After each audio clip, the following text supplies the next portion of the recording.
ഇന്ന് 10 മണിക്ക് ഒരാളിൻ്റെ തലവര വലുതാകും, 2 പേരുടെ തലവര വിധി കൊണ്ടുപോകും. ചത്തോന്നല്ല കേട്ടോ, ആളുകൾ 3 പേരും വളരെ ആരോഗ്യത്തോടെ ജീവിച്ചിരിക്കുന്നവരാണ്. എന്തായാലും ഒരാളിൻ്റെ ഭാഗ്യരേഖ ഇന്ന് തെളിയും.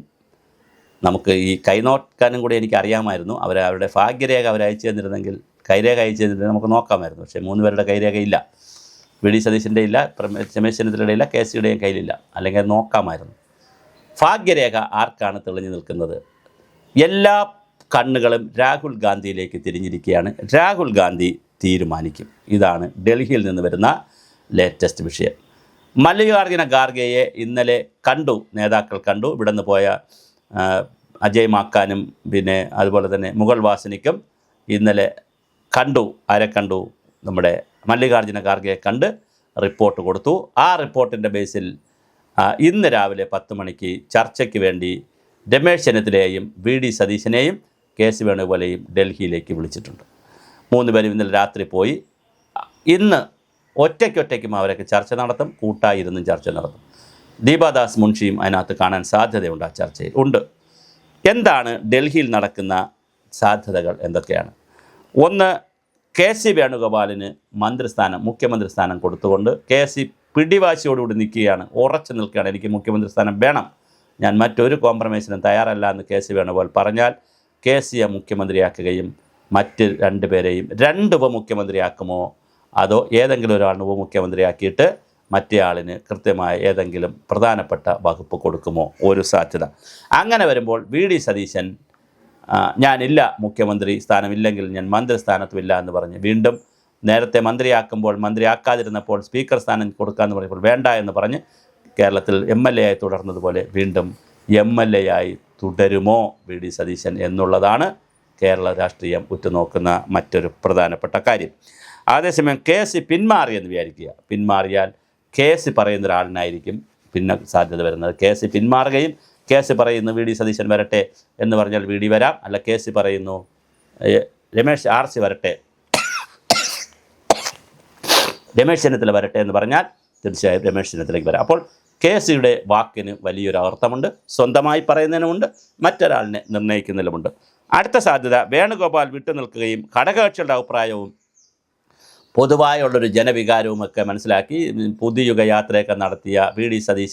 സതീശൻ്റെ നിലപാടുകളാണ് തെരഞ്ഞെടുപ്പിൽ ഗുണം ചെയ്തു എന്നൊരു പൊതുജന അഭിപ്രായം കൂടി കണക്കിലെടുത്തുകൊണ്ട് വി.ഡി. സതീശനെ പരിഗണിച്ചാൽ രമേശ് ചെന്നിത്തലയ്ക്ക് പ്രധാന വകുപ്പ്, ആഭ്യന്തര വകുപ്പോ ഉപമുഖ്യമന്ത്രി സ്ഥാനമോ കൊടുക്കാൻ സാധ്യത വളരെ വലുതാണ്. സീനിയർ നേതാവെന്ന പരിഗണനയും അനുഭവ സമ്പത്തും അടക്കം മാനിച്ചാൽ തീർച്ചയായിട്ടും രമേശ് ചെന്നിത്തല മുഖ്യമന്ത്രിയാവുകയും അങ്ങനെയാണെങ്കിൽ ഉപമുഖ്യമന്ത്രി പദവും മറ്റൊരു പ്രധാനപ്പെട്ട പദവിയും ഏതെങ്കിലും ധനകാര്യ വകുപ്പോ ആഭ്യന്തര വകുപ്പോ വളരെ പ്രധാനപ്പെട്ട വകുപ്പും വി.ഡി. സതീശന് കൊടുത്ത് ഒരു ഒത്തുതീർപ്പ് വരുമോ? എന്തായാലും ഡൽഹിയിൽ നിന്ന് വലിയൊരു ഒത്തുതീർപ്പ് ഇന്ന് ഉണ്ടായേ കഴിയൂ. കാരണം നാളേക്കപ്പുറം ഇത് പോകാൻ കഴിയില്ല. ഇവിടെ ക്യാബിനറ്റ് വന്നിട്ട് അല്ലെങ്കിൽ ജനങ്ങൾ തിരഞ്ഞെടുത്തത് 4-ാം തീയതിയാണ്. 5-ാം തീയതി റിസൾട്ടൊക്കെ പുറത്തു വന്നു. ഇന്നിപ്പോൾ 9-ാം തീയതി ആകുന്നു. ഇനിയും നീണ്ടു പോകുന്നത് ശരിയല്ല. നാളേക്ക് മുമ്പെങ്കിലും ഒരാഴ്ചക്കകത്തെങ്കിലും തീരുമാനിക്കണമല്ലോ. ഇപ്പോൾ ബംഗാളിൽ സുവേന്ദ്ര അധികാരി തീരുമാനിച്ചു, പിന്നെ മറ്റേ ആസാമിൽ അവിടെ മാമയെ തീരുമാനിച്ചു, എല്ലായിടത്തും തമിഴ്നാട്ടിൻ്റെ കഥ വേറൊരു കഥയിൽ നിൽക്കുന്നു. എന്നാലും വിജയ് തന്നെയാണ് വരുന്നത്. ഇവിടെയും അതുകൊണ്ട് ഒരാഴ്ചയാവുന്നു. അപ്പോൾ നിയമസഭാ കക്ഷി നേതാവിനെ തിരഞ്ഞെടുക്കുന്ന ഘട്ടത്തിൽ പാർട്ടിക്കും മുന്നണിക്കും ബുദ്ധിമുട്ടുണ്ടാക്കുന്ന ഒന്നും ഉണ്ടാകരുതെന്ന് പറഞ്ഞെങ്കിലും ഒരുപാട് പ്രകടനങ്ങൾ നടക്കുന്നു. ഇടുക്കിയിൽ നടന്ന പ്രകടനത്തിൻ്റെ ഭാഗമായി 3-4 പേരെ സസ്പെൻഡ് ചെയ്തെങ്കിലും ഇന്നലെ തിരുവനന്തപുരം, കോഴിക്കോട്, കണ്ണൂർ, തൃശ്ശൂർ, കാസർഗോഡ് തുടങ്ങി നിരവധി സ്ഥലങ്ങളിൽ വി.ഡി. സതീശന് അനുകൂലമായ പട നയിച്ചവൻ വീണ്ടും മുഖ്യമന്ത്രിയാകട്ടെ എന്ന് പറഞ്ഞ് വലിയ പ്രകടനം നടത്തി. ആ പ്രകടനത്തിൽ സാമൂഹ്യ കൂട്ടായ്മയെന്നും പല പേരുകളിലാണ് നടത്തിയത്, അല്ല കോൺഗ്രസിൻ്റെ പേരിലല്ല നടത്തിയത്. പക്ഷേ അവർ പല ബാനറുകളും ഫ്ലെക്സുകളും വലിച്ചു കീറി കെ.സി. വേണുഗോപാൽ, അതിൻ്റെ കൂടെ ഉമ്മൻചാണ്ടിയുടെ പടം കൂടെ ഉള്ളത് വലിച്ചു കീറിയത് ശരിയായില്ല എന്നൊരു അഭിപ്രായം ചാണ്ടി ഉമ്മൻ പറയുകയും ചെയ്തു. കാര്യം അതിനകത്ത് ഉമ്മൻചാണ്ടിയുടെ പടവും കെ.സിയുടെ പടവും കൂടെ വച്ചാണ് ഇത് വന്നത്. പക്ഷേ അതിൽ ചാണ്ടി ഉമ്മൻ്റെ അഭിപ്രായം അനുസരിച്ച് ഉമ്മൻചാണ്ടിയുടെ ഫ്ലെക്സും കൂടെ കീറിക്കളഞ്ഞു. എന്തായാലും ഡൽഹിയിലേക്കാണ് എല്ലാ കണ്ണുകളും നോക്കിയിരിക്കുന്നത്. തീർച്ചയായിട്ടും ഘടകകക്ഷികൾ സതീശന് വേണ്ടി വാദിച്ചിരിക്കുകയാണ്. പക്ഷേ എന്നാൽ എനിക്ക് മനസ്സിലാകാത്തൊരു കാര്യം, ഇത്രയധികം നിലപാടുകളും ഇത്രയധികം വലിയ ആവേശവും ആദർശവും എല്ലാം സതീശൻ ഉയർത്തിക്കൊണ്ട് വന്നിട്ടും MLA-മാർ എന്താണ് സതീശൻ്റെ കൂടെ നിൽക്കാത്തത്? അത് ഇന്നലെ പുറത്ത് വന്ന ഒരു, അതായത് ഈ മുഗൾ വാസനിക്കടക്കമുള്ള ആളുകൾ ഈ പുറത്തേക്ക് വരുമ്പോൾ അവരെ കയ്യിലിരുന്ന ആ പേപ്പറിനെ ഇന്ത്യൻ എക്സ്പ്രസ്സിലെ ഒരു ഫോട്ടോഗ്രാഫർ എടുത്തു എന്ന് പറഞ്ഞ് പുറത്ത്, അത് പിന്നെ മുഗൾ വാസനിക്ക് നിഷേധിച്ചിട്ടുണ്ട്, പക്ഷേ എന്നാലും ഒരു പേപ്പർ പുറത്ത് വന്നു. ആ പേപ്പർ ഒരു കുറച്ച് സ്ഥലം, ആ സ്ഥലത്ത് പിന്നെ സന്ദീപ് വാര്യർ അടക്കം ഉള്ള പല നേതാക്കളും KC വേണുഗോപാലിനാണ്, KCക്കാണ് പറഞ്ഞിരിക്കുന്നത്, KC എന്ന് എഴുതിയിട്ടുണ്ട്. അപ്പോൾ അതെന്തുകൊണ്ട് സംഭവിച്ചു? VD സതീശൻ എന്തുകൊണ്ട് MLA-മാരുടെ ഒരു പിന്തുണ ഉറപ്പാക്കാൻ കഴിഞ്ഞില്ല? കാരണം കഴിഞ്ഞ കാലത്തെ പോലെ ഗ്രൂപ്പില്ലെങ്കിലും ഉറപ്പാക്കാൻ കഴിയാത്തത് എന്ത് എന്നുള്ളൊരു ചോദ്യം വളരെ പ്രധാനമാണ്. അത് വളരെ വളരെ പ്രധാനമാണ്.